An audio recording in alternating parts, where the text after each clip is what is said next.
Assalamualaikum warahmatullahi wabarakatuh. Kembali lagi bersama saya. Pada hari ini saya akan mempelajari uji hipotesis untuk memenuhi salah satu mata kuliah.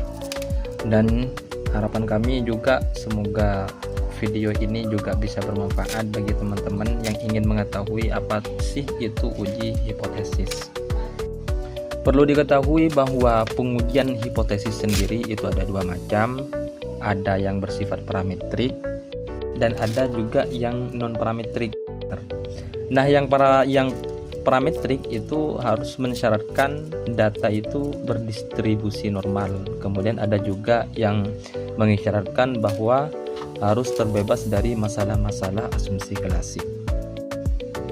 Nah, sedangkan untuk yang non parametrik itu kita tidak usah melakukan pengujian parameter tersebut, sehingga kita itu bisa lebih luasa dalam melakukan pengujian.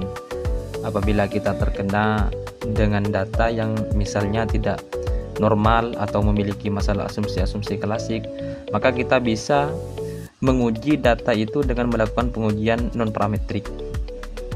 Baik, pada hari ini ada dua pengujian ya yang akan kita pelajari, yaitu yang pertama adalah uji hipotesis yang dengan menggunakan uji Wilcoxon ya, dan ada yang kedua itu adalah yang menggunakan Mean You With Me. Nanti kita akan melihat apa perbedaannya.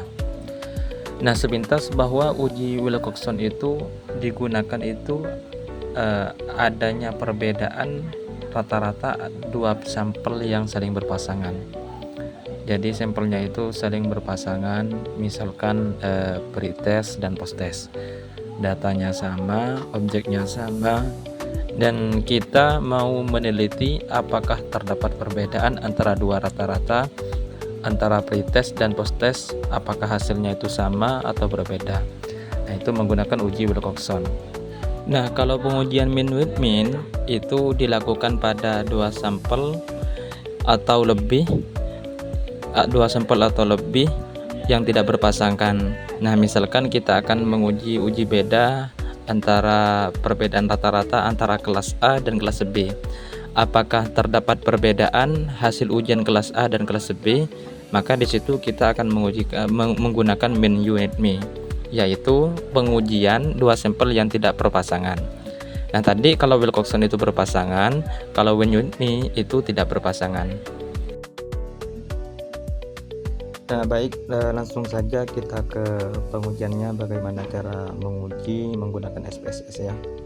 Nah, di sini kami terlebih dahulu menguji yang Wilcoxon di situ. Pengujian Wilcoxon kami di sini sudah menyiapkan datanya. Di sini kami mengambil 10 sampel itu dari siswa, nilai pretest dan posttestnya di situ. Ada yang nilai 60, 75 di situ sudah itu nilai dari siswa ya. Baik, kita langsung lanjut saja kita ke SPSS-nya. Di situ kita klik SPSS. Nah, di sini kita sudah masuk ke SPSS-nya. Kita akan lanjut menguji. Di sini ada data view, ada variable view ya. Kita klik yang variable view di sini. Kita klik yang di variable view. Kemudian di name kita tulis saja di situ pretest. Kita tulis saja pretest.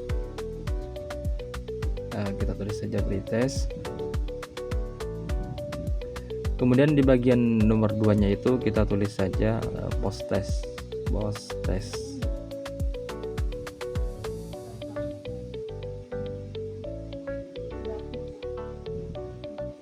Nah, kemudian di situ, di sini di decimal list-nya di situ kita kosongkan saja ya. Decimal list-nya kita kosongkan saja. Nah, kemudian kita klik di sini sudah masuk ya, ada pretest, ada posttest. Kita masukkan nilainya saja di situ. Masukkan nilai pretestnya, masukkan di pretest ada 60. Kemudian masukkan di posttestnya juga dimasukkan. Nah, di sini kami sudah memasukkan nilai dari pretest dan nilai posttestnya ya. Sudah kami masukkan, kami mengambil 10 sampel dari siswa ya. Selanjutnya kita klik analyze itu di bagian atas, analyze. Kemudian setelah klik analyze kita klik non parametric test, kemudian lagi dialogs itu kita klik,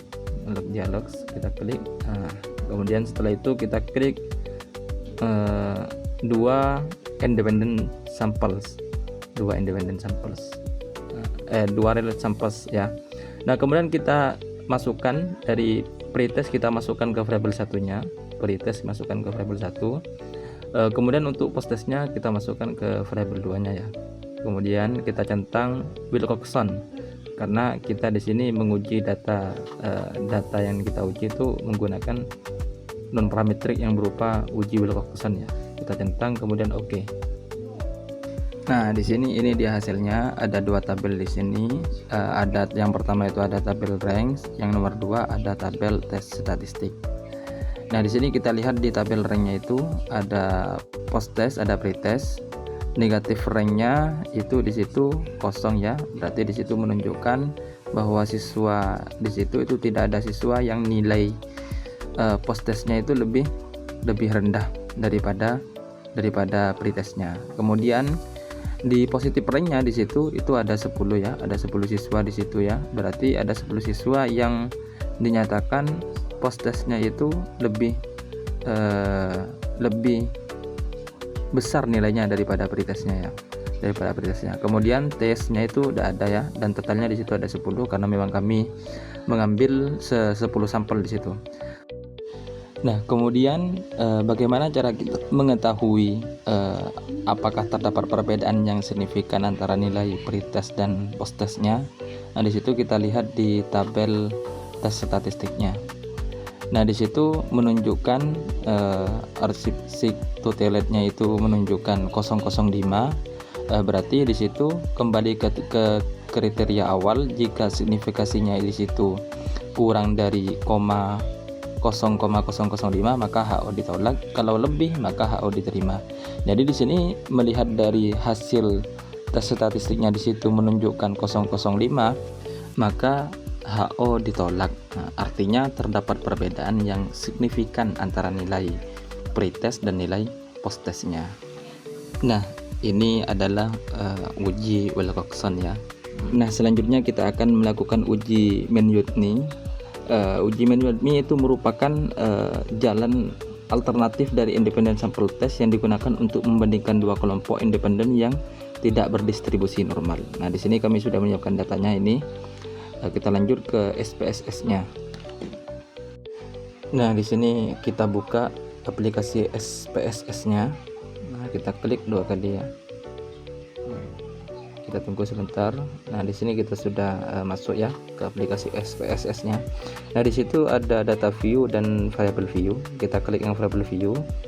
Nah di bagian yang pertama kita klik tulis nilai, kemudian di name itu nilai, yang nomor 2 tulis kelas ya. Kemudian di desimalisnya di situ kita kosongkan saja ya, desimalisnya kosongkan saja semua. Nah, semua. Kemudian di values-nya di situ kita klik di situ tulis 1 ya. Kemudian kodenya 1, kemudian kelas bagian bawahnya di situ kita klik kelas 1, kelas B. Kita tulis kelas B. Nah di situ kelas A ya, kemudian add, masuk. Nah kemudian klik lagi kodenya 2, kemudian klik kelas B ya. Kemudian kita add ya. Nah setelah itu kita oke ya. Nah setelah selesai kembali lagi ke data viewnya. Nah di situ sudah tercantum ya, ada nilai, ada kelas di situ. Nah di nilai kita di situ isi nilai ya. Kita isi nilai. Nah di sini sudah selesai ya nilainya ya. Kemudian di kelasnya di situ sesuai kode yang tadi. Untuk yang nilai kelas A di situ kodenya 1 ya, kelas B di situ kodenya 2 ya. Kita klik 1 ya, 1 untuk yang nilai kelas A. Di sini kami ngambil sampel 8 orang untuk kelas A, 8 orang untuk kelas B ya. Kemudian di kelas B kita klik 2 ya, kodenya klik 2. Kita klik 2. Nah, setelah ini kita klik analyze, kemudian non parametrik, kemudian ligasi dialog, kemudian to independent sample. Nah, kemudian di sini nilai kita masukkan ke test variable, dan kelas di sini kita masukkan ke grouping. Nah, di sini kita centang klik define groups. Nah, untuk grup 1 kita kasih kode 1, grup 2 kita kasih kode 2. Nah, kemudian kita klik continue dan langsung oke saja. Oke, karena min width-nya tadi sudah kecentang ya. Nah, di sini sudah tampak hasilnya ya. Di sini ada tabel rank, ada tabel tes statistiknya di sini. Nah, untuk yang kelas A itu di tabel rank itu, kelas A itu ada 8 siswa, dan kelas B ada 8 siswa, totalnya 16 karena kami ngambil 16 sampel saja. Kemudian untuk min ranknya yang kelas A itu 12,31, kemudian untuk yang kelas B itu ada 4,69. Kemudian sum of ranknya itu untuk yang kelas A itu 98, dan untuk yang kelas B itu 37. Nah, kemudian untuk melihat apakah terdapat perbedaan antara kelas A dan kelas B, dilihat di tabel tes statistiknya itu ya. Nah, begitulah kira-kira uji statistik non parametrik yang berupa Wilcoxon dan Whitney. Selanjutnya kita akhiri saja pertemuan kita pada kali ini. Kurang lebihnya mohon maaf. Wassalamualaikum warahmatullahi wabarakatuh.